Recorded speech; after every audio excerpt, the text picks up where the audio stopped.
ये है Gayatri media group और आप देख रहे हैं ताज न्यूज, आईना सच का।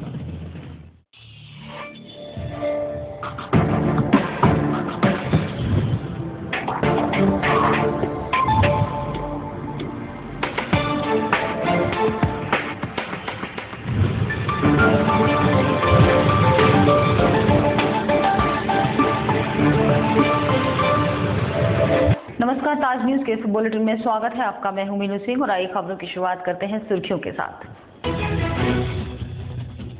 सेंट मैरी चर्च प्रकरण पर प्रशासन गंभीर, दोषियों के खिलाफ होगी कड़ी कार्रवाई।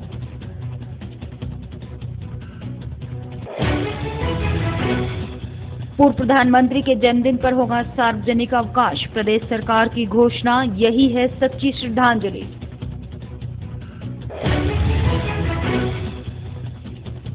आगरा विकास प्राधिकरण का प्राधिकरण दिवस बना शोपीस, प्रचार प्रसार के अभाव में अधिकारी करते हैं फरियादियों का इंतजार। और अजमेर से जियारत करके लौटते जायरीनों का रखा जाएगा खास ख्याल, महापौर इंद्रजीत आर्य ने कोठी मीना बाजार पहुंच व्यवस्थाओं का लिया जायजा। और अब खबर विस्तार से। थाना रकाबगंज के प्रतापपुरा में गुरुवार को उस वक्त हड़कंप मच गया जब यहां स्थित सेंट मेरी चर्च के अंदर तोड़फोड़ करने का मामला सामने आया। इस चर्च में हमलावरों ने मां मरियम की मूर्ति के साथ तोड़फोड़ की है और चर्च के बाहर खड़ी गाड़ियों के साथ भी तोड़फोड़ की, जिसके बाद समुदाय विशेष में इस घटना को लेकर खासा आक्रोश है। थाना रकाबगंज के प्रतापपुरा इलाके के सेंट मेरी चर्च में अज्ञात हमलावरों ने जमकर तोड़फोड़ की। हमलावरों ने चर्च में लगी मां मरियम की मूर्ति को तोड़कर गिरा दिया। सिलसिला यहीं नहीं रुका, हमलावरों ने अंदर लगी कई और मूर्तियों को भी तोड़ा। इसके बाद चर्च में खड़ी गाड़ियों को तोड़ा गया। तोड़फोड़ का शोर सुनने के बाद चर्च के फादर बाहर निकले, जिन्होंने कुछ हमलावरों को वहां से भागते देखा। मेरी कार का अलार्म बज रहा था, मैंने कहा देखा कार तो खड़ी हुई है लेकिन कार के सारे दरवाजे खुले हुए हैं। तो पास में जाकर देखा, मेरे को कोई दिखाई नहीं दिया। चर्च का गेट खुला पड़ा हुआ था। जब चर्च के कैंपस में आकर देखा तो सारी मूर्तियाँ उन्होंने तोड़ रखी थी, गिरा रखी थी। शीशे के जितने कवर बने थे, केस बने थे, वो तोड़ रखे थे। 4-5 मूर्तियाँ उन्होंने डैमेज कर दी हैं बुरी तरह से। मूर्ति सब गिरी पड़ी थी। अभी हम लोगों ने, हमारे चर्च के लोगों ने उसको खड़ा किया है और कार के शीशे भी तोड़ दिए हैं। तो बहुत दुखद घटना है, दुख हो रहा है। हम बोल नहीं पा रहे हैं कि ऐसा क्यों किया गया, इसको ऐसे करने से किसी को क्या मिलने वाला है। इस पूरे प्रकरण से ईसाई समाज के लोग मौके पर इकट्ठा हो गए, साथ ही पुलिस और प्रशासनिक अधिकारी भी पहुंच गए। इस मामले में ईसाई धर्म के लोगों ने आक्रोश व्यक्त किया है। घटना की सूचना मिलने पर पहुंचे सपा जिलाध्यक्ष ने भी इस घटना की तीखी आलोचना करते हुए जल्द गिरफ्तारी की बात कही। ठेस पहुंचाने वाली बात तो है ही, लेकिन कहीं न कहीं उसकी मानसिकता बिल्कुल गिरी हुई है। धार्मिक तो किसी का भी धर्म हो, तो किसी को ठेस पहुंचाना ये अच्छी बात नहीं है। और जहाँ भी जिसने भी किया है, हम जल्दी से जल्दी प्रशासन से कहना है, इसको जिसने भी किया है जल्दी से जल्दी खुलासा करेगा प्रशासन। हमने कह दिया है, एडीएम सिटी साहब थे, हमारे एसपी सिटी साहब थे, तो सबसे दोनों से हमने बोल दिया है कि कम से कम 24 घंटे के अंदर ये जो है अल्टीमेटम है कि 24 घंटे के अंदर ये जो है जिसने भी हरकत की है ये खुलनी चाहिए। वहीं वरिष्ठ पुलिस अधीक्षक ने इस पूरे मामले की गंभीरता को देखते हुए आरोपियों को जल्द ही गिरफ्तार करने का दावा किया। देखिए, स्थानीय पुलिस प्रशासन इस घटना को लेकर बहुत सीरियस है तो, और सबसे इम्पोर्टेंट बात ये कहने की है कि आगरा एक प्रेम की नगरी है, यहाँ से प्रेम का ही संदेश हरदम गया है। और जो घटना कल हुई है वो ये दिखाती है कि कोई मिसचिफ करना चाह रहा है। तो मैं ये कहना चाहता हूँ कि जो घटना हुई है उसमें हमने सख्ती से मुकदमा लिखा है और इसको बिल्कुल सख्ती से निपटा जाएगा। जो भी इसमें इन्वॉल्व होगा उसके खिलाफ कार्रवाई होगी और इसमें जल्द से जल्द हम जो अपनी टीम बनाएंगे और जल्द से जल्द इसमें जो भी इसमें इन्वॉल्व है उसको पर्दाफाश उसको करने की कोशिश करेंगे। आगरा के एडमातपुर में हुए धर्म परिवर्तन के मामले के बाद लगातार ईसाई धर्म के लोग निशाने पर हैं, जिस पर चर्च में हुई तोड़फोड़ की घटना से मामला और तूल पकड़ सकता है। प्रतापपुरा चौराहे के पास बने सेंट मैरी चर्च में असामाजिक तत्वों द्वारा आगरा की फिजा में जहर घोलने की कोशिश की गई। असामाजिक तत्वों द्वारा चर्च में की गई तोड़फोड़ के बाद आगरा जोन के आईजी और पुलिस कप्तान ने मौके का निरीक्षण किया। आईजी का कहना था कि जल्द ही आरोपी पुलिस की गिरफ्त में होंगे, साथ ही अन्य चर्चों की भी सुरक्षा बढ़ाई जाएगी। बुधवार देर रात असामाजिक तत्वों द्वारा सेंट मैरी चर्च में हुई तोड़फोड़ की सूचना पर आईजी जोन दुर्गाचरण मिश्र और पुलिस कप्तान Rajesh D Modak Saint Mary church पहुंचे और चर्च में की गई तोड़फोड़ का निरीक्षण किया। आईजी जोन का कहना था कि पुलिस जांच कर रही है और जल्द ही आरोपी पुलिस की गिरफ्त में होंगे। इतना ही नहीं, उन्होंने ये भी कहा कि सेंट मैरी चर्च पर हुए हमले को देखते हुए अन्य चर्चों की सुरक्षा भी बढ़ाई जाएगी ताकि इस तरह की पुनरावृत्ति न हो।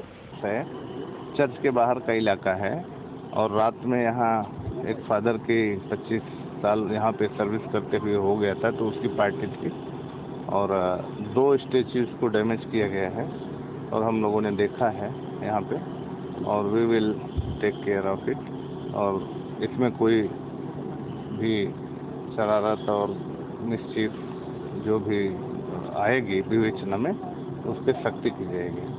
जिससे लगता है कि मतलब नहीं, अब देखिए हमारी टीमें इन्वेस्टिगेशन हमारी जारी है, चालू है और जो भी फैक्ट्स होंगे वो बहुत जल्दी सामने आ जाएंगे। अन्य चर्चों में सुरक्षा बढ़ाई जाएगी। हाँ बिल्कुल। गौरतलब है कि आगरा में इस तरह की घटना कोई पहली नहीं है। इससे पहले भी धार्मिक स्थलों और महापुरुषों की प्रतिमाओं को असामाजिक तत्वों द्वारा तोड़ा जा चुका है, लेकिन पुलिस की मुस्तैदी के चलते हर बार आगरा की फिजा को बिगड़ने से बचा लिया गया। इस बार भी प्रशासन आरोपियों को पकड़ने में जी जान से जुटा है ताकि मोहब्बत की नगरी को हर बार की तरह महफूज रखा जा सके। जिले में लगातार बढ़ रही वाहन चोरी की घटनाओं की रोकथाम के लिए वरिष्ठ पुलिस अधीक्षक के निर्देशन में चलाए जा रहे अभियान में आगरा पुलिस को उस समय बड़ी सफलता हाथ लगी जब पुलिस ने अंतर्राज्यीय वाहन चोर गैंग के 7 सदस्यों को गिरफ्तार कर इनके कब्जे से एक ट्रैक्टर, कार सहित 8 दोपहिया वाहन बरामद किए। जिले में अपराध और अपराधियों पर अंकुश लगाने के लिए वरिष्ठ पुलिस अधीक्षक के निर्देशन में अभियान चलाया जा रहा है, जिसमें वाहन चोरों की धरपकड़ के लिए बनाई गई एंटी थेफ्ट सेल को उस वक्त बड़ी सफलता हाथ लगी जब अंतर्राज्यीय वाहन चोर गैंग के 7 सदस्यों को पुलिस ने गिरफ्तार कर लिया। इनके कब्जे से पुलिस ने एक ट्रैक्टर, एक बोलेरो, एक सेंट्रो कार और एक वैगनार सहित 1 दर्जन दोपहिया वाहन बरामद किए। इस बड़ी सफलता के बाद जिले में वाहन चोरी की वारदातों पर अंकुश लगने के कयास लगाए जा रहे हैं। देखिए, जो अभियान हमने चलाया था वाहन चोरी के खिलाफ, उसमें अभी तक के हमने जो गैंग्स पकड़ी है और जो क्रिमिनल्स पकड़े हैं वो 42 अभी तक हमने पकड़े हैं अभियुक्त, और इसमें 100 से ऊपर हमने अभी तक वाहन बरामद किए हैं। और ये जो गैंग पकड़ा है ये भी बहुत इम्पोर्टेंट गैंग है। इससे ये गैंग के पकड़ने से पूरे रेंज में इफेक्ट हो जाएगा इसका और वाहन चोरी कम होगी। हमने जो अभियुक्त पकड़े उसमें 7 अभियुक्त है और उसमें जो सरगना है वो टीटू उर्फ जगदीश है, जिसपे 5000 का इनाम है। और मैं ये बात, एक खास बात और ये कहना चाहूँगा कि सभी के ऊपर इससे पहले भी आपराधिक मुकदमे दर्ज किए हैं और मैं अपनी टीम के इस काम के लिए बहुत प्रशंसा करता हूँ और इनको अपनी तरफ से और डीआईजी मैम की तरफ से, आईजी सर की तरफ से इनाम भी खुश। मोहब्बत की नगरी आगरा में नफरतों का जहर घोलने की नियत से सेंट मैरी चर्च में की गई तोड़फोड़ के बाद कांग्रेसी भी चर्च पहुंचे। कांग्रेसियों ने इस कृत्य की कड़े शब्दों में निंदा की। कांग्रेसियों ने प्रशासन को आरोपियों की गिरफ्तारी के लिए 24 घंटे का अल्टीमेटम दिया है। साथ ही आरोपियों की गिरफ्तारी न होने पर कांग्रेसियों ने सड़क पर उतरकर प्रशासन के खिलाफ आंदोलन का ऐलान भी किया है। बुधवार देर रात हुए चर्च पर हमले की खबर आग की तरह पूरे शहर में फैल गई। सूचना मिलते ही कांग्रेस के प्रदेश उपाध्यक्ष उपेंद्र और शहर कांग्रेस अध्यक्ष अपने साथियों के साथ सेंट मैरी चर्च के फादर से मुलाकात करने पहुंचे। कांग्रेसियों ने ईसाई समाज के लोगों की भावनाओं को आहत करने वालों की कड़े शब्दों में निंदा करते हुए इसे शहर और देश के लिए घातक बताया। उपेंद्र सिंह का कहना था कि कांग्रेस आरोपियों की गिरफ्तारी के लिए प्रशासन को 24 घंटे का अल्टीमेटम देती है, जिसके बाद कांग्रेस सड़क पर उतरकर आंदोलन करेगी और गिरफ्तारी न होने तक शांत नहीं बैठेगी। और पे सोची समझी सुनियोजित साजिश है और मोहब्बत की नगरी ताज के साथ में यहाँ पे सांप्रदायिक सद्भाव को बिगाड़ने का प्रयास जिन लोगों ने किया है वो बहुत घोर निंदनीय है। कांग्रेस पार्टी इसकी घोर निंदा करती है और हम प्रशासन को 24 घंटे का समय देते हैं कि 24 घंटे के अंदर अंदर अगर इन्होंने दोषी लोगों को नहीं पकड़ा तो हम लोग कांग्रेस जन इस पर बहुत बड़ा आंदोलन छेड़ेंगे। ये एक कुंठा, मैं तो ये स्पष्ट कहूँगा कि ये एक कुंठा है एक ऐसी पार्टी विशेष की जिसने 11 महीने 12 महीने में कोई काम जनता का नहीं कर पाई है और उसने ही अपने आदमियों के माध्यम से इस तरीके के कृत्य करवा करके जनता का दिमाग विकास के कार्यों से हटा करके इन चीज़ों पर तो बढ़ावा दे रही है। और वो आगरा से ही नहीं, आगरा के अलावा चाहे उत्तर प्रदेश हो चाहे हिंदुस्तान के कोने कोने पे इस प्रकार के कृत्य उनके पार्टी के कार्यकर्ता कर रहे हैं, तो हम लोग सब इसकी बहुत घोर निंदा करते हैं। शहर कांग्रेस कमेटी ने एक राजनीतिक दल के कुछ संगठनों पर इस कृत्य को करने के आरोप लगाए हैं। उनका कहना था कि जिस विकास के मुद्दे को लेकर सत्ता हासिल की थी, अब जनता को उसी से भटकाने के लिए इस तरह के कृत्य किए जा रहे हैं। ये सांप्रदायिकता फैलाने की कोशिश है जिसे कांग्रेस बर्दाश्त नहीं करेगी। खासतौर पर बहुत बड़ी चूक है। आरएसएस वाले, बजरंग दल वाले या मोदी के जो अपना एक कुटुंब है, जो ये विकास के काम तो कुछ कर नहीं पा रहे, देश के लिए कुछ कर नहीं पा रहे, तो जनता का ध्यान बांटने के लिए धर्मांतर का चक्कर चला दिया था गिरजों पे। और इस तरीके की जो हरकत हुई है वो घोर निंदनीय है, उसे कोई भी बर्दाश्त नहीं करेगा। और कांग्रेस पार्टी को चाहे गिरजाघर पे हो, चाहे वो किसी मंदिर पे हो, चाहे किसी मंदिर पे हो, तो ये कांग्रेस का कभी बर्दाश्त नहीं होगा। कांग्रेस एक ऐसी धर्मनिरपेक्ष पार्टी है कि उसके यहाँ ये सारी चीज़ें नहीं आती है। अगर प्रशासन ने 24 घंटे के अंदर दोषी लोगों को पब्लिक के सामने नहीं लाया, गिरफ्तारी नहीं की, तो कांग्रेस इसकी पूरी जो है रणनीति बना के और धरना, आंदोलन, प्रदर्शन जो कांग्रेस से हो सकता है ईसाई समाज को लेके, पब्लिक को लेके, आगरा के अंदर बहुत से ऐसे धर्मनिरपेक्ष लोग हैं कि वो जो है इसके लिए आगे आएंगे। सेंट मैरी चर्च के फादर का कहना था कि ये जो भी लोग हैं वो फिजा को खराब करने की कोशिश कर रहे हैं। हमने प्रशासन से मांग की है कि जल्दी ऐसे लोगों की गिरफ्तारी की जाए ताकि अन्य धार्मिक स्थलों को बचाया जा सके। उन्होंने ये भी कहा कि आगरा में ये घटना पहली नहीं है, जबकि इससे पहले भी कई स्थानों पर इस तरह की घटनाएं हो चुकी हैं। साजिश है या कोई पॉलिटिकल या कुछ भी, जो कुछ भी नाम दे दीजिए, लेकिन ठोस तो हमें पहुंची है। हमारे जो उम्मीदें हैं, जो भी उम्मीद हम करते हैं प्रशासन से, ये पहली घटना नहीं है। आगरा में भले ही पहली है, लेकिन इससे कोई ऐसा नहीं कह सकते कि इसके बारे में कोई नया घटना है। इससे पहले भी काफ़ी जगह पे हो, दिल्ली में काफ़ी हो चुका है, मुंबई में हो चुका है। तो ऐसी घटना यहाँ पे होने का मतलब कि ये कुछ होने दे रहे हैं इसको, मुझे लगता है वैसे। क्योंकि आज जैसे हम देखेंगे चर्च में जो कुछ भी हुआ ये वेल प्री प्लान्ड है, क्योंकि जहाँ जहाँ माता मरियम की स्टैचू या मूर्ति जो रखी है उनको सबको मालूम है, और वहीं पे जाकर उन्होंने तोड़ा। और मेन दरवाजा है जो चर्च का, जो काफ़ी 93 साल पुराना चर्च है और इसका दरवाजा भी काफ़ी मजबूत है, लेकिन उसको भी तोड़ने की या ब्रेकिंग करने की सोचा उन्होंने, लेकिन वो हो नहीं पाया। तो लगता है इसमें कुछ हमें सोचना चाहिए, क्योंकि ये विश्वास की बात आती है जब अपने ही, और विशेष रूप से जब माता मरियम के प्रति इंसल्ट, जो माँ मरियम, तो माँ सबके लिए माँ ही होती है, तो चाहे कोई भी हो, लेकिन माँ का सम्मान होना चाहिए। लेकिन इस प्रकार की जो घटना होती है कि माता मरियम का स्टैचू गिराना और उनके गले में कुत्ते का जो चेन है, पट्टा है, उसको बांधना, और बालक यीशु का मूर्ति तोड़कर उसके सिर को उनके हाथ में रखना, उनकी गोदी में रखना, ये तो बहुत नीची सोच है। ये जैसे कि हमारे स्वामी जी ने पहले कहा कि आगरा में कभी शैतान नहीं थे, शैतान कहाँ से आया, तो बिल्कुल सही है, शैतानी काम है, चाहे किसी ने भी किया हो, लेकिन इसका खंडन कर। गौरतलब है कि इससे पहले भी मथुरा में क्वीन विक्टोरिया की मूर्ति को खंडित कर दिया गया था, जबकि आगरा में भी एक जाति विशेष के महापुरुष की प्रतिमाएं खंडित हो चुकी हैं। बहरहाल इस मामले में पुलिस की क्या कार्रवाई होती है और आरोपी कब तक पुलिस की गिरफ्त में होंगे, ये देखने वाली बात होगी। पूर्व प्रधानमंत्री चंद्रशेखर जी के 89वें जन्म दिवस के मौके पर प्रदेश सरकार ने सार्वजनिक अवकाश की घोषणा की है। चंद्रशेखर जी को समाजवादी राजनीति का पुरोधा माना जाता है। भारतीय राजनीति के पुरोधा कहे जाने वाले चंद्रशेखर जी का जन्म उत्तर प्रदेश के बलिया में सामान्य परिवार में हुआ था। 1927 में जन्मे चंद्रशेखर जी की शिक्षा दीक्षा इलाहाबाद में हुई। छात्र जीवन से ही राजनीति का ककहरा सीखते हुए इन्होंने 1951 में इलाहाबाद विश्वविद्यालय से एमए किया।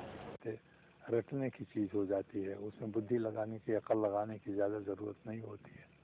उस समय हमारे एक अध्यापक थे, मुदर्रिस थे, गेदालाल झा, बंगाल से आते थे। उन्होंने मुझसे बहुत कहा कि तुम मैथमेटिक्स पढ़ो, तुम्हारे लिए लीडरी का काम ठीक नहीं है। मैं इसलिए कि मैं उस ज़माने में बहुत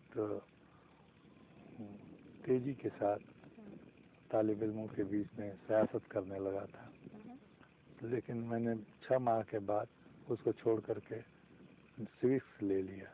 और उसके बाद जब मैं बीए में गया तो मैंने राजनीति लिया, क्योंकि उस समय राजनीतिक सियासी मामलों में मैं ज़रूरत से ज़्यादा दिलचस्पी लेने लगा था। मुझे याद है, मैं जब मिडिल स्कूल में पढ़ता था तो कांग्रेस की एक मीटिंग हुई थी, सभा हुई थी। वहाँ पर एक यूसुफ कुरैशी नाम के आदमी थे, बहुत बुलंद आवाज़ में गीत गाते थे, बड़े पुरजोर ढंग से, और तकरीर भी उनकी बहुत अच्छी होती थी। उनके वो अल्फाज आज भी मुझको याद हैं कि अंग्रेज़ जाएगा, आज़ादी आएगी तो इस देश से गरीबी और बेबसी मिटेगी। गांव की गरीबी और बेबसी को मैंने देखा था, इसीलिए सियासत से एक तरह का अनजाने ही रिश्ता हो गया कि अंग्रेज़ चला जाएगा तो इस देश से बेबसी और 1965 में चंद्रशेखर जी ने सक्रिय राजनीति में प्रवेश करते हुए कांग्रेस का दामन थाम लिया। कांग्रेस में रहते हुए इंदिरा गांधी की आलोचना की वजह से चंद्रशेखर जी को गिरफ्तार तक होना पड़ा था। 1975 में आपातकाल के दौरान गिरफ्तार हुए इस नेता ने 19 महीने जेल की दीवारों के पीछे गुजारे। जेल से रिहा होने के बाद अपार जन समर्थन के साथ राजनीति के इस चाणक्य ने 1977 में जनता पार्टी का गठन कर लिया। नियम बना रखा था कि जेल में कैसे जिंदगी बिताऊंगा, सवेरे से शाम तक वही करता रहता था। तो सेहत को ठीक रखने के लिए कुछ कसरत जरूरी थी, तो योगा एक्सरसाइजेस करता था। खेल में और कुछ संभव नहीं था क्योंकि अकेले था, तो जेल के जो वार्डर हमारे साथ थे उनके साथ वॉलीबॉल खेलता था। और कभी जेल के अधिकारी आ गए तो उनके साथ खेलता था। फिर किताबें पढ़ता था, या जैसा मैंने आपसे कहा ट्रांजिस्टर पर गीत सुनता था। यही समय था। तो उस ज़माने में मैंने रोज़ की डायरी लिखी, और वो डायरी बाद में मेरे जेल से छूटने के पहले ही हमारे एक दोस्त थे, ब्रह्मानंद जी, वो इस दुनिया में नहीं रहे, वो वहाँ से मंगा लिए थे एक डॉक्टर के जरिए, और जेल से निकलते ही वो किताब छपी। 1983 में किसानों के इस मसीहा ने भारत यात्रा निकालकर जनता से सीधा संपर्क साधा।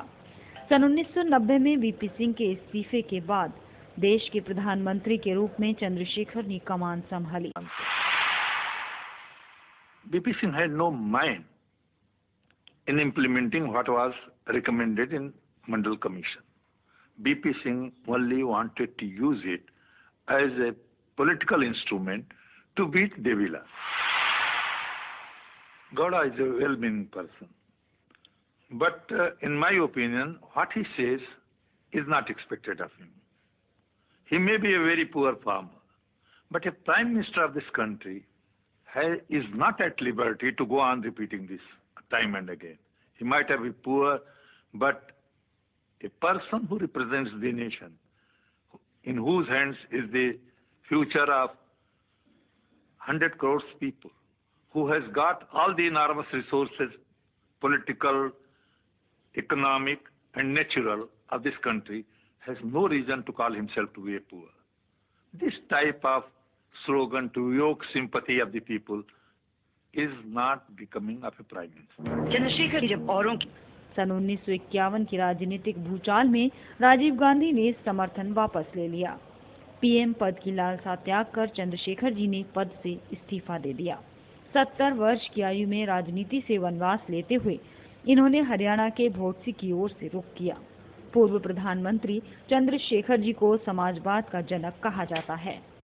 मैं बचपन में गांव में रहा, और भोजपुरी खाना वहाँ बनता था, घर में वही खाना खाते थे। नहीं, मकुनी नहीं, रोटी दाल चावल सब्जी, और उसी खाने को आज भी मैं खाता हूँ, उसमें कोई तब्दीली नहीं। गाँव में सबसे ज़्यादा मुझको पसंद था बेसन की सब्जी, मसालेदार, और हमारी माँ बेसन की सब्जी ज़रूर बनाती थी। जब तक मैं पढ़ता रहा, मालूम होता था कि मैं आ रहा हूँ गाँव में, तो वही सब्जी हमको बहुत, आज भी कभी कभी मैं खाता हूँ बेसन की सब्जी, जो भोजपुरी खाने में मुझे बहुत पसंद है। पूर्व प्रधानमंत्री चंद्रशेखर जी के जन्म दिवस पर प्रदेश की सरकार ने सार्वजनिक अवकाश की घोषणा की है। सूबे के मुखिया अखिलेश यादव ने समाजवादी विचारधारा को आगे बढ़ाते हुए 89वें जन्मदिन पर ये तोहफा दिया। सूत्रों के मुताबिक प्रदेश भर के सभी जिलों के सपा कार्यालयों पर भी चंद्रशेखर जी का जन्मदिन मनाया जाएगा। ये फैसला उस समय आया है जब भाजपा के खिलाफ देश भर के 6 राजनीतिक दल एकजुट होकर समाजवादी जनता दल बना रहे हैं। नेशनल मेडिकोज ऑर्गेनाइजेशन के बैनर तले आगरा के प्रबुद्ध चिकित्सकों ने दिल की बात कही। आए दिन चिकित्सकों और तीमारदारों के बीच होने वाली झड़प पर चिकित्सकों ने चिंता जताई। डॉक्टर्स अब सामाजिक संगठनों से इस मसले पर सहयोग की अपील कर रहे हैं। और तीमारदारों के बीच में जो आए दिन दुर्घटनाएं हो रही हैं वे निंदनीय हैं। उनकी जितनी निंदा की जाए वो कम है, लेकिन निंदा मात्र से इस समस्या का समाधान संभव नहीं है। हमको समाज के प्रत्येक वर्ग को ये समझाना होगा, हर लेवल पे समझाना होगा कि कोई चिकित्सक स्वेच्छा से इलाज में कमी नहीं कर सकता है। समाज में बहुत विघटन हो रहा है और इस विघटन की वजह से समाज के लोग भी, जिसमें हम लोग भी शामिल हैं, बहुत अलग अलग तरह की भ्रांतियाँ हो रही हैं। इसमें कोई शक नहीं कि डॉक्टर लोग जो हैं वो अपनी पूरी क्षमता अनुसार हर मरीज़ का इलाज करते हैं और कोशिश करते हैं कि उसका अच्छे से अच्छा इलाज हो। उसमें सचमुच है कुछ न कुछ व्यय तो होता ही है और बीमारी जितनी सीरियस होती है उतना खर्चा बढ़ता जाता है। आगरा के समस्त वासियों का ध्यान एक बात के ऊपर लेना चाहूँगा कि पिछले कई महीनों से नहीं, कई वर्षों से एक प्रथा चल निकली है कि अगर किसी मरीज की मृत्यु नर्सिंग होम में होती है तो मरीज के साथ के तमाम लोग उसका गुस्सा नर्सिंग होम में डॉक्टर के साथ, नर्सिंग स्टाफ के साथ मारपीट करके और तोड़फोड़ करके निकालते हैं। ये बात हर एक कोई जानता है अपने मन के अंदर के हर एक किसी की जो इस दुनिया में आया है उसकी मृत्यु होनी है, परंतु उस वक्त भावावेश में ये सब बातें होती हैं। मेरा समाज से अनुरोध है कि इस कुरीति को रोकने के लिए इसके ऊपर मंथन करें। डॉक्टर समाज पिछले कई वर्षों से लगातार इसकी जड़ में जाने की कोशिश कर रहा है, परंतु मुझे ये कहने में कोई संकोच नहीं कि हम उसकी मूल वजह समझ पाने में अभी तक सफल नहीं हुए हैं। पिछले दिनों एक चिकित्सक की पिटाई हुई 22 मिनट। एक चिकित्सक की पिटाई हुई है, लेकिन समाज में डॉक्टरों का मनोबल इससे गिरा है। अगर ऐसे मनोबल चिकित्सकों का गिरेगा तो चिकित्सक और मरीज के बीच की खाई बढ़ेगी। ये समाज के लिए हितकारी नहीं है। चिकित्सक भयभीत हो रहे हैं और जिम्मेदारियों से बचना चाह रहे हैं। बीते दिनों यूपी लोक सेवा आयोग के चेयरमैन के घर पर प्रदर्शन के दौरान गिरफ्तार हुए छात्र नेताओं को अदालत ने जमानत दे दी है। आंदोलन को बढ़ता देख पुलिस ने बैकफुट पर आकर सभी संगीन धाराओं को हटा दिया है। बीते दिनों एबीवीपी के कार्यकर्ता यूपी लोक सेवा आयोग के चेयरमैन के घर पर प्रदर्शन कर रहे थे। प्रदर्शन के दौरान पुलिस से छात्रों की तीखी झड़प हो गई। पुलिस ने संगीन धाराओं में मुकदमा पंजीकृत कर 4 छात्रों को जेल भेज दिया। विद्यार्थी परिषद ने गिरफ्तारी के विरोध में प्रदेश व्यापी आंदोलन की चेतावनी दी। पुलिस ने बैकफुट पर आकर सभी संगीन धाराओं को फिलहाल हटा लिया। संघ लोक सेवा आयोग के चेयरमैन के घर के बाहर निर्दोष छात्र जब पुतला दहन कर रहे थे तो निर्दोष छात्रों पर बहुत संगीन धाराएं लगाई गई। विद्यार्थी परिषद ने ये आंदोलन पूरे प्रदेश में ये आंदोलन चलाया। प्रदेश में आंदोलन के फलस्वरूप सरकार ने जो छात्रों पर संगीन धाराएं थी वो वापस ली। आज जिला सत्र न्यायालय में जो विद्यार्थी परिषद के जो 4 कार्यकर्ता गिरफ्तार किए थे उन्हें जमानत मिली है। कल सुबह 10 बजे रिहा होंगे। विद्यार्थी परिषद के ब्रज प्रांत संगठन मंत्री के अनुसार गुरुवार को चारों कार्यकर्ताओं को अदालत से जमानत मिल गई है। 17 अप्रैल को जेल से रिहाई के बाद विद्यार्थी परिषद चारों छात्रों का गर्मजोशी से स्वागत करेगी। गौरतलब है कि विद्यार्थी परिषद अभी भी यूपी लोक सेवा आयोग के चेयरमैन अनिल यादव की बर्खास्तगी के खिलाफ आंदोलन चला रही है। शासन के आदेश के बाद आगरा विकास प्राधिकरण में शुरू हुए प्राधिकरण दिवस के प्रचार प्रसार के अभाव में फरियादियों की संख्या लगातार घटती जा रही है, जिसके चलते अधिकारियों को भी फरियादियों के आने का इंतजार करना पड़ता है। साथ ही 9 माह में अब तक महज 259 ही समस्याएं प्राधिकरण दिवस में आ पाई हैं। शहरवासियों को राहत देने के लिए और सरकारी दफ्तरों के चक्करों से निजात दिलाने के लिए शासन ने प्राधिकरण दिवस की शुरुआत की थी, जहां शहरवासी अपनी शिकायतें सीधे अधिकारियों तक पहुंचा सकें। लेकिन सही ढंग से आगरा विकास प्राधिकरण के प्राधिकरण दिवस का प्रचार प्रसार न होने के चलते यहां आने वाले फरियादियों की संख्या दिन ब दिन घटती जा रही है। यही कारण है कि प्राधिकरण दिवस में अधिकारियों को भी फरियादियों का इंतजार करना पड़ता है। 21 अगस्त 2014 से शुरू हुआ ये प्राधिकरण दिवस आज 9 माह पूरे कर चुका है, लेकिन अगर आंकड़ों पर नजर डालें तो ये आंकड़े इस प्राधिकरण दिवस की असफलता को उजागर करने के लिए काफी हैं। आपको बताते चलें कि इस बार लगाए गए प्राधिकरण दिवस का ये 9वां दिवस था, जिसमें अब तक कुल महज 257 ही शिकायतें आई हैं, जबकि अधिकारी सभी शिकायतों को निपटाने की बात करते हैं। अरे जब से शुरू हुआ है प्राधिकरण दिवस 257 टोटल शिकायतें आई हैं, जिसमें से निस्तारण 90% के लगभग है। एंड मोस्टली जो हैं शिकायतें या प्रवर्तन की होती हैं, संपत्ति से रिलेटेड होती हैं, और उससे उन्हीं से रिलेटेड मेजर शिकायतों का सबसे ज़्यादा हमने निस्तारण भी करवाया है। गौरतलब है कि प्राधिकरण दिवस में एडीए की सभी तरह की समस्याओं को निपटाने के लिए इस दिवस की शुरुआत की गई थी। आंकड़े आपके सामने हैं कि कितना इस प्राधिकरण दिवस से लोगों को राहत मिल पा रही है और कितने फरियादी अपनी फरियाद लेकर यहाँ पहुँच रहे हैं। बहरहाल हर बार की तरह इस बार भी अधिकारी सब कुछ ठीक होने की बात कहते हैं। खबरों का सिलसिला जारी है, लेकिन वक्त तो चला है एक छोटा सा ब्रेक लेने का।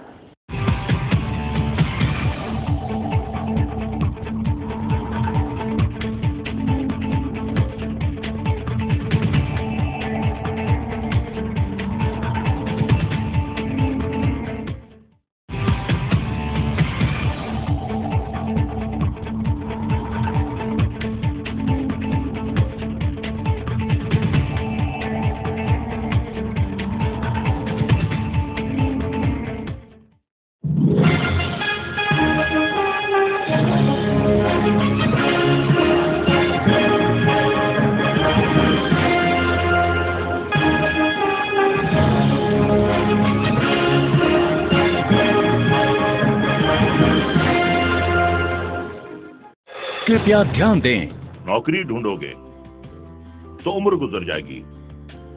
कुछ हुनर सीख लो, अपने पैरों पे खड़े हो जाओ तो जिंदगी संवर जाएगी। मोबाइल फोन, कंप्यूटर, लैपटॉप का कोर्स कराने वाले वैसे तो कई संस्थान हैं, लेकिन हजारों छात्रों के विश्वास का प्रतीक ई-टेक एकेडमी छात्रों के बीच अपनी अलग ही पहचान बना चुका है। इंजीनियर तो सभी बनाते हैं, लेकिन आप बनिए एडवांस इंजीनियर ई-टेक के साथ।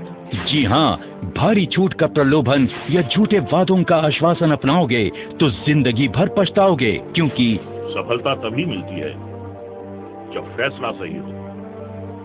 इसलिए अपने पैसे और समय को बचाइए और ई-टेक को अपनाइए, क्योंकि सिर्फ ई-टेक देता है 100% सफलता की गारंटी। ई-टेक द्वारा पहली बार mobile phone, laptop, computer course के साथ plasma, LED TV, inverter, UPS, DCA, DTP, English speaking इत्यादि जैसे रोजगार परक कोर्सेज भी कराए जा रहे हैं। अधिक फीस में अधूरा ज्ञान या कम फीस में पूरा ज्ञान, फैसला आपका। हमारा पता है 2nd floor city plaza, Shah market, Agra, UP. Phone number 7500330330। E-Tech सिर्फ नाम ही काफी है।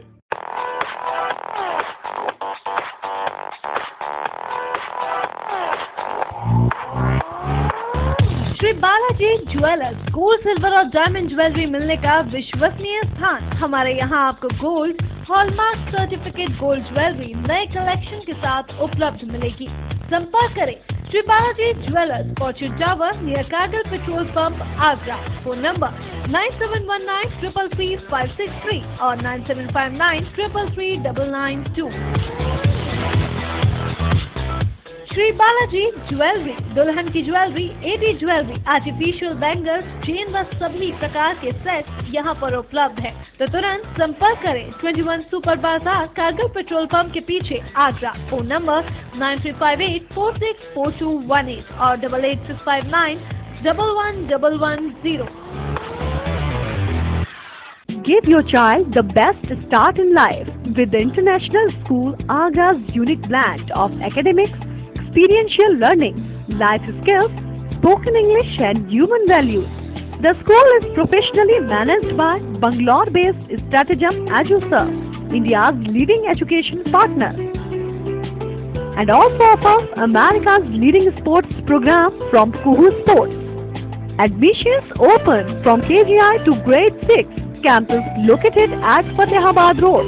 For admissions, call 07055004999 or 4449. Nandini group का एक और कदम, नंदिनी स्टेट। अब कागारौल में एक ऐसी कॉलोनी जहां आप पा सकते हैं पक्की सड़क, स्वच्छ जल, बिजली की सुनिश्चित आपूर्ति, हरे भरे पार्क, भव्य मंदिर, कॉमर्शियल प्लॉट और दुकान, वो भी बहुत कम कीमत में। ये सब सुविधा कागारौल में गेटबंद कॉलोनी यानी नंदिनी स्टेट में। अब गांव को शहर बनाना है, हमारा सपना आपका घर हो अपना। नंदिनी स्टेट। परम पूज्य संत जय गुरुदेव जी महाराज के उत्तराधिकारी संस्था अध्यक्ष पंकज जी महाराज के दिव्य प्रवचन सुनिए हर रोज प्रातः 8:30 बजे साँझ गायत्री चैनल नंबर 873 पर। बाबा जी का कहना है शाकाहारी रहना है। निवेदक जय गुरुदेव धर्म प्रचारक संस्था मथुरा। संपर्क करें 9412726572। अराकीन कमेटी मदरसतुल बनात ज्योति नगर ताजगंज आगरा, जहां लड़कियों की आला दीनी व दुनियावी तालीम व तरबियत से आरास्ता कराने के लिए मदरसतुल बनात का आगाज हो चुका है, जहां पर लड़कियों के लिए आलमियत का 6 साल का मुकम्मल कोर्स, नाजरा कुरान, उर्दू, इस्लामी तरबियत व दस्तकारी और दुनियावी तालीम, हिंदी, इंग्लिश व अन्य विषयों की भी मुकम्मल जानकारी, कक्षा 1 से 8 तक, दूर दराज से आने जाने के लिए गाड़ी की सुविधा। दाखिले की आखिरी तारीख 10 अप्रैल 2015। तो जल्द ही अपनी बेटियों को आला दीनी व दुनियावी तालीम हासिल कराने के लिए संपर्क करें। अराकीन कमेटी मदरसतुल बनात ज्योति नगर ताजगंज आगरा। मोबाइल नंबर 9027431462 और 9058000245।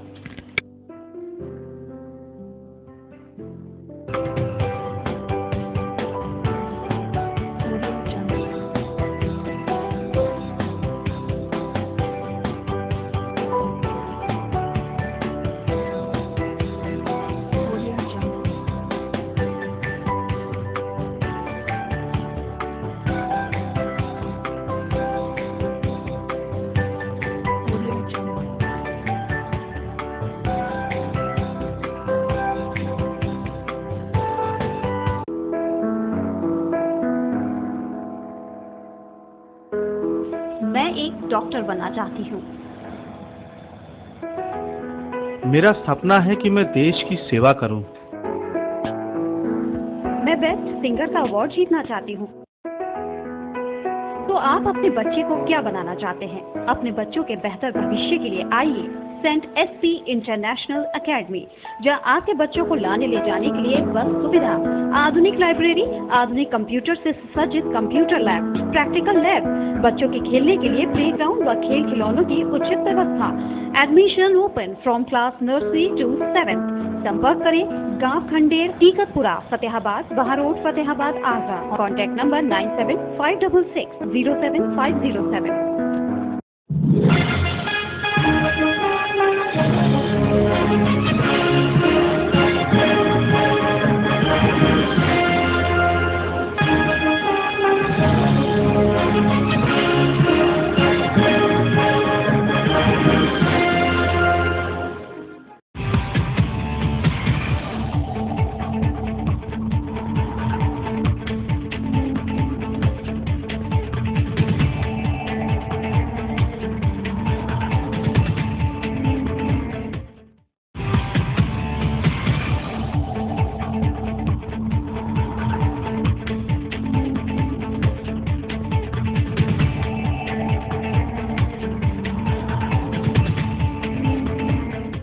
ब्रेक के बाद अगली खबर।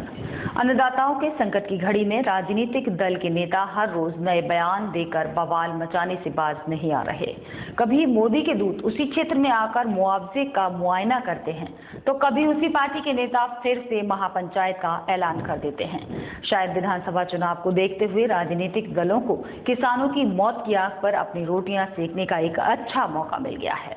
आज से हजारों वर्ष पहले वो स्वामी तुलसीदास ने रामायण में लिखा था, कोम नृप होए हमें कहानी। ऐसे ही कुछ सोच के साथ देश के अन्नदाता ने केंद्र और राज्य की सरकारों को चुना था। संकट की इस घड़ी में सभी राजनीतिक दल एक दूसरे पर आरोप लगाकर सिर्फ किसानों के हमदर्द बनने का नाटक कर रहे हैं। कभी अच्छे दिन की बात करने वाले मोदी के दूत किसानों की मौत पर आश्वासन का मरहम लगाते हैं, तो कभी प्रदेश की समाजवादी सरकार मामूली धनराशि का चेक देकर किसानों का मजाक उड़ाती है। हर रोज की बयानबाजी से अब तो ऐसा लगने लगा है कि कहीं 2017 के चुनाव में किसानों की तबाही ही सबसे बड़ा मुद्दा न बन जाए। ये पहली बार ऐसा हुआ है कि बेमौसम बरसात और ओलावृष्टि हुई है, उसके कारण से किसान पूरी तरह से बर्बाद हो गया है। किसान की 100% गेहूं की फसल और सरसों की फसल नष्ट हो गई है। आलू में भी भारी नुकसान है। बावजूद इसके जो राजनीतिक पार्टियां रोटी सेंक रही हैं, ये ठीक नहीं है। प्रदेश की सरकार कहीं 40 रुपये कहीं 50 रुपये का चेक दे करके किसानों को अपमानित कर रही है। ऐसे में प्रदेश सरकार और केंद्र सरकार दोनों को ये चाहिए कि किसान की 100% क्षतिपूर्ति को मुआवजा दें, और ताकि किसान को राहत महसूस हो। किसान ने जो लागत लगाई थी वह लागत ही इतनी ज़्यादा है कि उसका भुगतान और जो उनका नुकसान हुआ उसका पूरे का भुगतान हो जाए, तब कहीं जाकर के किसान संभल पाएगा। अन्यथा जिस प्रकार से किसान आत्महत्या करने के लिए विवश हुआ है, ये बहुत ही खतरनाक है भविष्य के लिए। देखिए, उत्तर प्रदेश की सरकार ने निरंतर जो बारिश पिछली 1 महीने से चल रही है बेमौसम की, उससे अब किसान पूरी तरह से त्रस्त हो गया है। अभी तक सरकार लेखपालों के माध्यम से आकलन कराने की बात कर रही है, जबकि ये सर्वविदित है कि अब किसान का न कोई खेत बचा, न कोई उसकी फसल बची, न कुछ बचा। अब तो अन्नदाता को खुद का अन्न खाने के लिए, अपना जीवन पालने के लिए भी बाहर से कहीं से गेहूं खरीदना पड़ेगा। उसके बावजूद अभी तक उत्तर प्रदेश की सरकार ने किसानों के साथ न्याय नहीं किया है। और आने वाले समय में 23 तारीख को हमने एक महापंचायत किसानों के अधिकारों के लिए बुलाई है, और उस किसानों के महापंचायत में हम लोग फैसला करने वाले हैं। भारतीय जनता पार्टी पूरी ताकत से किसानों की लड़ाई लड़ेगी। अभी हाल ही में मोदी सरकार के 3 मंत्रियों ने तूफानी दौरा किया था। उसी क्षेत्र में अब किसान महापंचायत का ऐलान भी हो गया है। और तो और प्रदेश सरकार के कबीना मंत्री अरिदमन सिंह ने भी राहत राशि के चेक इसी क्षेत्र से बांटने की शुरुआत की। अब कहीं भाजपा महापंचायत करती है तो सफाई 1500 के चेक देकर किसानों के हमदर्द बनते हैं। एक तो लाखों रुपए के नुकसान के आगे ये राहत राशि ऊंट के मुंह में जीरा है, तो दूसरी ओर केंद्र और राज्य सरकार की चक्की के 2 पाटों के बीच में किसान पिसने के लिए मजबूर है। अजमेर से जियारत कर अपने घर लौट रहे जायरीन आगरा में प्रवास करते हैं और मोहब्बत की निशानी ताजमहल का दीदार जरूर करते हैं। इस बार भी 24 अप्रैल से जायरीन अजमेर से जियारत कर आगरा आएंगे। इसी के चलते कोठी मीना बाजार में जायरीनों के रहने की व्यवस्था का जायजा लेने महापौर इंद्रजीत आर्य ने कोठी मीना बाजार का दौरा किया और अधिकारियों को सभी व्यवस्थाएं दुरुस्त करने के आदेश दिए। अजमेर से जियारत करके लौटते वक्त हजारों जायरीन आगरा आते हैं और 3 से 4 दिन का प्रवास करते हैं। इस दौरान आगरा आए जायरीन ताजमहल के साथ साथ अन्य स्मारकों को भी देखते हैं। आगरा आने वाले जायरीनों के ठहरने की व्यवस्था नगर निगम की ओर से की जाती है। इस बार भी निगम की ओर से जायरीनों के ठहरने से लेकर उनके पानी की, चिकित्सा की सब व्यवस्थाएं की गई हैं। इन सभी व्यवस्थाओं का जायजा लेने महापौर इंद्रजीत आर्य कोठी मीना बाजार पहुंचे और अधिकारियों को उत्तम व्यवस्था के लिए दिशा निर्देश दिए। अधिकारियों को बुलाकर हमने निर्देशित किया आज ही वह काम हो जाए, उसमें टूटी लगे ताकि पानी वेस्ट ना हो। व्यवस्था यहाँ रहेंगी, जायरीन आएंगे, लगभग 3 दिनों तक प्रवास करते हैं। पिछली बार हमारी बहुत अच्छी व्यवस्था रही थी, इस बार हम चाहेंगे उससे अच्छी व्यवस्था रहेगी, जिसमें चारों ओर लाइट की व्यवस्था की गई है, बीच बीच में लाइटिंग व्यवस्था की, आसपास जहाँ जहाँ हाई मास्क लाइट हैं उन सबको ठीक करवा दिया जाएगा। हमारे पानी की बहुत अच्छी व्यवस्था है, और भी यदि कम पड़ेगा तो हम वाटर टैंक जो हैं वाटर टैंक वगैरह भेज करके उनको पानी मुहैया कराएंगे। हमारे नगर निगम के सारे अधिकारी यहाँ मौजूद हैं, सब लोग लगे हैं, जलका से बुलाए हैं, विद्युत से विभाग है, हर विभाग के लोग आए हैं यहाँ। और जहाँ गड्ढे ऐसे हैं कि यदि अकस्मात बारिश आ जाए, जल भराव की समस्या का सामना न करें जायरीन हमारे, वो व्यवस्था दी गई है। साल की तरह साल भी नगर निगम द्वारा यहाँ टेंट की व्यवस्था, शौचालय की व्यवस्था, स्नान घरों की व्यवस्था और सफाई सुथराई लाइट की व्यवस्था करी जाती है। इसमें पूरे हिंदुस्तान से जायरीन अजमेर शरीफ से होकर यहाँ आते हैं, ठहरते हैं। यहाँ 4-5 दिन का क़याम होता है उनका, ताजमहल किला देखते हुए उसके बाद अपने अपने घरों को जाते हैं। हमारा नगर निगम अच्छी व्यवस्था करता है, अच्छी देखभाल करता है और हम उम्मीद करते हैं कि आपके भी बढ़िया और अच्छी व्यवस्था होगी। महापौर के दौरे के दौरान कई सपा नेता के साथ साथ जलकल, जल निगम और निगम के अधिकारी मौजूद रहे। किसानों पर आई आकस्मिक आपदा का असर कृषि उत्पादों से जुड़े व्यापार पर भी देखने को मिल रहा है। ट्रैक्टर एजेंसी के साथ कृषि यंत्र विक्रेताओं को अब लंबे अरसे तक मंदी का डर सता रहा है। संकट की इस घड़ी में इस उद्योग से जुड़े लोग केंद्र और राज्य सरकारों से किसानों के कर्ज माफी की अपील कर रहे हैं। बीते दिनों हुई बेमौसम बारिश और ओलावृष्टि से किसानों की फसलें पूरी तरह बर्बाद हो गई हैं। किसानों की इस तबाही का असर अब कृषि क्षेत्र से जुड़े उद्योगों पर भी पड़ता दिखाई दे रहा है। फिर चाहे वो ट्रैक्टर विक्रेता हो या फिर कृषि यंत्र विक्रेता, सबको मंदी की मार सता रही है। कृषि उद्योग से जुड़े भानु प्रताप चौहान संकट की इस घड़ी में केंद्र और राज्य सरकार से किसानों की मदद की अपील करते हैं। आलू की खुदाई के सीजन में बर्बादी की वजह से एजेंसियों से एक भी ट्रैक्टर नहीं बिका। हम सभी जानते हैं भारत एक कृषि प्रधान देश है। 70% आज भी इस देश की जो जनता है वो खेती पर निर्भर है। ऐसे में बेमौसम ओलावृष्टि और अतिवृष्टि के कारण जो नुकसान हुआ है, निश्चित तौर पर उसके कारण से उद्योगों पर भी प्रभाव पड़ेगा। किसानों ने जो ट्रैक्टर खरीदे हैं, अन्य जो वाहन खरीदे हैं, उनका ऋण वह चुकता नहीं कर पाएंगे। निश्चित तौर पर इससे बैंकें भी प्रभावित होंगी। ऐसे में प्रदेश सरकार और केंद्र सरकार को चाहिए कि उसकी भरपाई करे और उद्योगों पर इसका प्रभाव न पड़े, उत्पादन पर इसका प्रभाव न पड़े, इसके लिए शीघ्र रणनीति बना करके उनके किसानों के कर्जे माफ करने चाहिए और उनको किसी प्रकार की कोई उनकी रिकवरी नहीं होनी चाहिए, ताकि उद्योगों पर कोई प्रभाव न पड़े और किसान को भी राहत मिले। सिर्फ इतना ही नहीं, किसानों के इस नुकसान की भरपाई भी जल्द होती नहीं दिखाई दे रही। ऐसे में इस तबाही के परिणाम दूरगामी हो सकते हैं।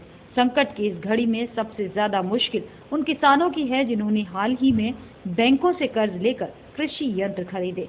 अब ऐसे किसानों को 2 जून की रोटी के साथ कर्जा चुकाने की भी चिंता सता रही है। सूत्रों के मुताबिक कृषि उद्योग से जुड़े व्यापारी किसानों की समस्या को लेकर जल्दी देश की सरकारों से गुहार लगाएंगे, यानी अन्नदाता के दर्द के कराहने की आवाज देश की अर्थव्यवस्था पर भी बड़ा असर डालेगी। ऐतिहासिक दुख निवारक गुरुद्वारा गुरु का ताल सिकंदरा पर आगामी 18 अप्रैल को विशाल कीर्तन दरबार का आयोजन किया जाएगा। संगत में देश भर के जाने माने जत्थेदार और महापुरुष ज्ञानी गुरु घर में कीर्तन सुनाएंगे। इस भव्य अवसर पर गुरुद्वारा परिसर को फूलों से सजाकर प्रकाशमान किया जाएगा। उत्तर भारत के ऐतिहासिक गुरु का ताल सिकंदरा पर विशाल कीर्तन दरबार का आयोजन किया जाएगा। 18 अप्रैल को आयोजित होने वाले इस कार्यक्रम में सिंह साहब ज्ञानीमल जत्थेदार के साथ देश भर के बड़े जत्थेदार शिरकत करेंगे। इस अवसर पर आगंतुकों का फूल फायर आतिशबाजी के साथ भव्य स्वागत होगा। 18 अप्रैल से 8 बजे प्रारंभ होकर 2 बजे तक चलने वाले इस कार्यक्रम के लिए गुरुद्वारों को भव्य रूप से प्रकाशमान किया जाएगा। संगत के सहयोग से जो इस पावन स्थान की कार सेवा संत बाबा साधु सिंह मोनी साहब ने 1971 में प्रारंभ करी, निरंतर जो चलती आ रही है। इसी के लक्ष्य में जो पावन दरबार साहब है, जो बड़ा दरबार है, जो पुरातन ऐतिहासिक दरबार है, जहाँ पर गुरु तेग बहादुर साहब महाराज के चरण पड़े, जहाँ से ही गिरफ्तारी देके गुरु तेग बहादुर साहब महाराज दिल्ली में अपना बलिदान दिया। उस पावन दरबार साहब की जो कार सेवा थी वो संपूर्ण हो चुकी है। और गुरु तेग बहादुर साहब महाराज का पावन प्रकाश पर्व, गुरु अंगद देव महाराज जी का पावन प्रकाश पर्व और दरबार साहब की कार सेवा संपूर्ण होने की खुशी में ये प्रोग्राम लिखा गया, जिसमें मंजी साहब से गुरुद्वारा साहब से सुबह 8:30 बजे गुरु ग्रंथ साहब महाराज की सवारी सभी संगत के साथ फूलों की बरखा होएगी और तोपों की सलामी दी। गुरु तेग बहादुर साहब ने माई थान से चोला माई जस्सी से ग्रहण किया, यहाँ आके गुरु के ताल पे गिरफ्तारी दी, तो ये एक मुख्य रूप से और दिल्ली में जाके शहादत दी। तो ये जो स्थान है ये एक दर्शन ड्योढ़ी है गुरु तेग बहादुर साहब की। ये दर्शन द्रोड़ी का स्थान है और इस स्थान पे दुनिया भर से लोग आते हैं, अपने श्रद्धा फूल नमन करते हैं और गुरु साहब की खुशियाँ प्राप्त करते हैं। मेरा भी यही आग्रह है कि सब संगत आके 18 तारीख को जो है गुरु साहब की खुशियाँ प्राप्त करो और नमन करके आशीर्वाद ग्रहण करो। वाहिगुरु जी का खालसा, वाहिगुरु जी की। हमारे पंजाब से और सिंह साहब, ज्ञानी मल सिंह जी और अकाल तख्त साहब के जत्थेदार भी उम्मीद है वो भी आएंगे। सारी जत्थेबंदियां, सारे देश से करीब साधु संत लोगों का यहाँ जमावड़ा होगा। एक बड़ा ऐतिहासिक समय होगा ये, क्योंकि गुरुद्वारे का जो दरबार साहब है उसको बड़ा भव्य रूप दिया गया है और नॉर्दर्न इंडिया का ये सबसे बड़ा गुरुद्वारा है। आप देखते हैं इसकी गुरुद्वारे की भव्यता, आप खुद देखिए। और मैं तो कहता हूँ राष्ट्रपति भवन का जो मुगल गार्डन है वो भी इसके आगे कुछ नहीं है, जितनी सुंदरता है इसकी। तो सभी वर्गों के लोग आते हैं। मेरी सभी हिंदू, मुस्लिम, सिख, ईसाई सभी वर्गों से गुरुद्वारा सबका साझा होता है, केवल सिखों का नहीं है। ये सब धर्मों का 4 दरवाजे इसलिए दिए गए कि सभी वर्णों को यह प्रतिनिधित्व करता है। तो सभी लोग आए अपने परिवार सहित और इसमें शामिल हों, गुरु की खुशियाँ प्राप्त। भरपूर जुग जुग वाह गुरु तेरा सब सदका। वाहिगुरु जी की अपार कृपा के द्वारा संत बाबा निरंजन सिंह जी, संत बाबा प्रीतम सिंह जी के बहुत सारे प्रयास के पश्चात आज गुरु के ताल के ऊपर मिति 18/4/2015 को सुबह 8 बजे से लेकर दोपहर 2 बजे तक दीवान सजाए जाएंगे। गुरुवार को प्रेस वार्ता के दौरान ये जानकारी गुरुद्वारा प्रबंध कमेटी ने दी। संत बाबा प्रीतम सिंह जी ने सभी शहरवासियों से इस भव्य कीर्तन दरबार में भाग लेने की अपील की है। गुरु का ताल दुख निवारण गुरुद्वारे पर इस दिन गुरु लंगर का आयोजन किया जाएगा। श्री गुरु तेग बहादुर साहिब के पावन प्रकाश पर्व को समर्पित इस कार्यक्रम के लिए विशेष तैयारियां की गई हैं। पचकुया स्थित राजकीय इंटर कॉलेज में इन दिनों एलटी पदों के लिए आवेदन करने वाले आवेदकों की काउंसलिंग चल रही है, जिसमें तमाम अभ्यर्थी अपने कागजों की जांच करा रहे हैं। वहीं काउंसलिंग कर रहे स्टाफ की माने तो काउंसलिंग के दौरान तमाम अभ्यर्थियों के शिक्षा संबंधी कागजों में कमियां पाई जा रही हैं, जिस कारण उन्हें काउंसलिंग में बैठने से रोकना पड़ रहा है। 15 अप्रैल को एलटी ग्रेड पदों के आवेदनों की पहली कट ऑफ लिस्ट जारी की गई, जिसमें सभी वर्गों की मेरिट प्रतिशत जारी कर दी गई है। इसके अनुसार अभ्यर्थी काउंसलिंग कराने के लिए जीआईसी कॉलेज पचकुया पहुंच रहे हैं और अपने शिक्षा संबंधी कागजातों की जांच करा रहे हैं। वहीं काउंसलिंग कर रहे काउंसलिंग स्टाफ की माने तो काउंसलिंग के दौरान तमाम ऐसे अभ्यर्थियों के कागजातों में कमियां पाई गई हैं, जिनका नाम मेरिट लिस्ट में आ चुका है, लेकिन कागजी कार्रवाई पूरी न होने के चलते उनकी काउंसलिंग प्रक्रिया पूरी नहीं हो पा रही और उन्हें इस सुनहरे मौके से उदास होना पड़ रहा है। हालांकि शिक्षा अधिकारी ऐसे अभ्यर्थियों की काउंसलिंग बाद में कराने की बात कह रहे हैं। डाक विभाग की मनी ऑर्डर सेवा बंद नहीं हुई है। जी हां, ये कहना है आगरा परिक्षेत्र के डायरेक्टर डाक सेवा विनोद कुमार का। उनकी माने तो डाक विभाग की कोई भी सेवा कभी बंद नहीं होती और मनी ऑर्डर सेवा भी बंद नहीं हुई है, बल्कि उसे अपडेट करके नए काम के और नए नाम के साथ लोगों के सामने पेश किया गया है, जो अब अपने ग्राहकों को पहले से ज्यादा बेहतर सेवाएं देगी। डाक विभाग के आगरा परिक्षेत्र के डायरेक्टर डाक सेवा विनोद कुमार ने अपने विभाग की मनी ऑर्डर सेवा को बंद किए जाने की सूचना को गलत बताते हुए कहा कि डाक विभाग की कोई भी सेवा कभी बंद नहीं होती। डाक विभाग अपनी सेवाओं को हमेशा हर बार बेहतर करके अपने उपभोक्ताओं के सामने अच्छी सेवा देने के लिए नए रूप में पेश करता है और इस बार भी मनी ऑर्डर सेवा को बेहतर करके कंप्यूटराइज्ड कर दिया गया है, जिसके चलते अब डाक विभाग सारा पैसों का लेन देन करने वाले ज्यादा तेजी से पैसों का आदान प्रदान कर सकेंगे। वहीं डाक विभाग ने मनी ऑर्डर सेवा को इंस्टेंट सेवा का नाम दिया है। होगा कि मनी ऑर्डर सेवा बंद की गई है। मैं ये बताना चाहूँगा कि भारत की जनता को उच्च श्रेणी की सर्विस देने के लिए, उन्नत तकनीक के साथ ज़्यादा स्पीडी सर्विस देने के लिए हमने IMO सर्विस शुरू की है, जिसका नाम है instant money order. Instant money order में एक जगह से दूसरी जगह पर मनी ऑर्डर के इन्फॉर्मेशन को तुरंत पहुंचाया जाता है और इसमें उपभोक्ता के मोबाइल पर एक कोड भेजा जाता है, जिसे कोड को लेकर वो अपने पास के पोस्ट ऑफिस में जा सकता है और वहां से अपनी पेमेंट ले सकता है। इसका मतलब ये है कि भारतीय डाक विभाग तकनीक के क्षेत्र में किसी और विभाग से पीछे नहीं है। विश्व की सबसे तेज, सबसे उन्नत तकनीक जो उपलब्ध है, उसको हमने इस्तेमाल करके उच्च श्रेणी की सेवाएं अपने उपभोक्ताओं को, भारत की जनता को प्रदान करने की कोशिश की है। डाक विभाग की मनी ऑर्डर सेवा में पहले डाक उपभोक्ता लिफाफे में पैसे रखकर पैसों का लेन देन करते थे और अब डाक विभाग की नई इंस्टेंट सेवा के माध्यम से एक डाकघर में फॉर्म भरकर सीक्रेट कोड लेकर दूसरे व्यक्ति को सीक्रेट कोड बताकर दूसरे डाकघर से चंद मिनटों में पैसों का लेन देन किया जा सकेगा। यानी सेवा वही है, बस उसके काम करने का तरीका और नाम बदल गया है। आगामी 19 अप्रैल से आगरा की जमीन पर आईपीएल का प्रतिरूप नजर आएगा। क्रिकेट में दिलचस्पी रखने वाले और क्रिकेट के पुराने हुनरबाज आगरा में 19 अप्रैल से आईपीएल की तर्ज पर एपीएल क्रिकेट टूर्नामेंट कराने जा रहे हैं, जिसमें फ्रेंचाइजी द्वारा खरीदी गई 8 टीमों के खिलाड़ी अपना जलवा दिखाएंगे। साथ ही इस प्रतियोगिता से आगरा में छिपी क्रिकेट की प्रतिभाओं को भी उभरने का मौका मिलेगा। आगामी 19 अप्रैल से आगरा में एपीएल क्रिकेट टूर्नामेंट शुरू होने जा रहा है, जिसके संबंध में टूर्नामेंट कमेटी ने यूथ हॉस्टल सभागार में एक प्रेस वार्ता आयोजित की। टूर्नामेंट की जानकारी देते हुए कमेटी के पदाधिकारियों ने बताया कि इस टूर्नामेंट में कुल 8 टीमें भाग लेंगी, जिसमें 8 फ्रेंचाइजी अपनी मर्जी से 8 खिलाड़ी चुनेंगे और बाकी के 7 खिलाड़ी कमेटी द्वारा प्रत्येक फ्रेंचाइजी को दिए जाएंगे। आईपीएल की तर्ज पर होने वाले इस टूर्नामेंट में खेलने वाला हर खिलाड़ी आगरा का ही निवासी होगा, जिससे आगरा में छिपी क्रिकेट की प्रतिभाओं को भी अपने अंदर के हुनर को बाहर निकालने का मौका मिल सके। कर रहे हैं, ये हमारा तीसरा साल है आगरा प्रीमियर लीग सीजन 3 है और देखने को ये मिलेगा क्योंकि ये कलर ड्रेस में और अपने आप में एक फॉर्मेट हमने जो पहले आज से 3 साल पहले सोचा था कि आगरा के शहर में आईपीएल जैसे एक ग्रुप दे, तो काफ़ी अच्छा काम उसमें कामयाब है। और सबसे बड़ी बात हमारे टूर्नामेंट शहर में बहुत सारे होते हैं। हमारे टूर्नामेंट्स में जूनियर और सीनियरों का कॉम्बिनेशन है। एक तरफ आईपीएल खिलाड़ी कृष्णान उपाध्याय भी खेलेंगे, दीपक चार भी खेलेंगे रणजी ट्रॉफी, तो दूसरी तरफ वो जूनियर प्लेयर खेलेंगे 5 अंडर 14 में भी नहीं है।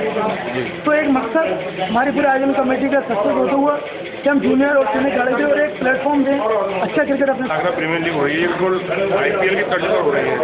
इसमें जो फ्रेंचाइजी बनाई गई है वो जैसे बेंगलोर, रॉयल चैलेंजर्स बेंगलोर, कलकत्ता शाहरुख खान की टीम जो है आपकी भी एक इंडिया की, इसी तरह से आगरा में टीमें बनी हुई है। 26 ज्वेलर्स है, आमरस है, इसी तरह से टीमें बनाई गई हैं आईपीएल की तरफ, जिसमें कम आयु के बच्चों को सेलेक्ट करके टीम में खिलाया जाता है और उनको पल्लवित किया जाता है। हम उनको एक तरह से सींच रहे हैं यहाँ पर अच्छे खेल को सम्मान देकर और उनको पल्लवित करके आगे तक पहुँचाने का प्रयास कर रहे हैं। मैंने यही अपेक्षा की है सब्बीर भाई से कि उनको इतना अच्छी तरह से फिनिश करो जिससे कि वो आपके इस टूर्नामेंट को, इस आयोजन को ऊपर जाकर ये कह सकें कि हमारा निर्माण, हमारे खेल में जो चमक आई है वो इस टूर्नामेंट की वजह से आई है और हमारी पहचान इस टूर्नामेंट से बनी।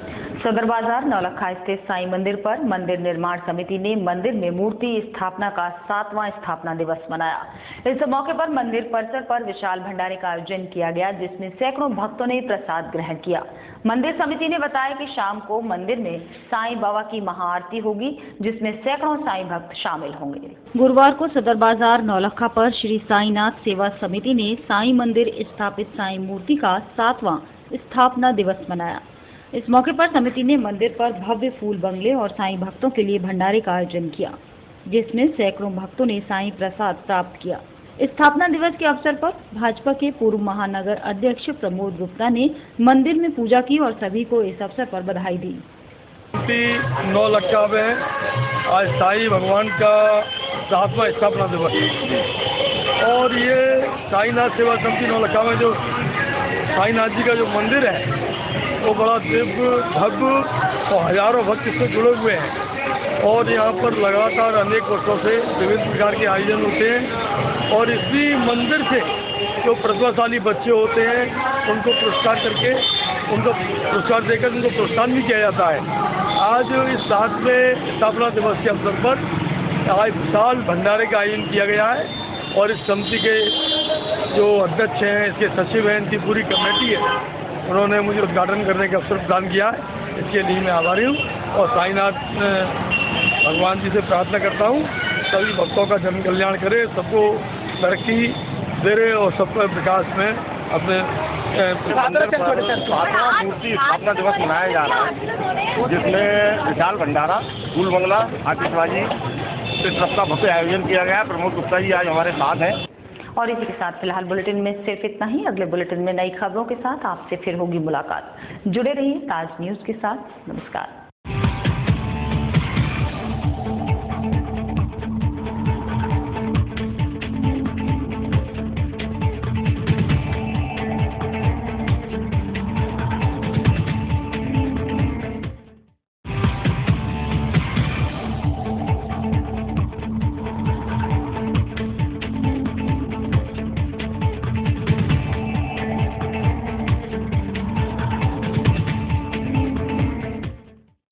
ये है गायत्री मीडिया ग्रुप और आप देख रहे हैं ताज न्यूज, आईना सच का।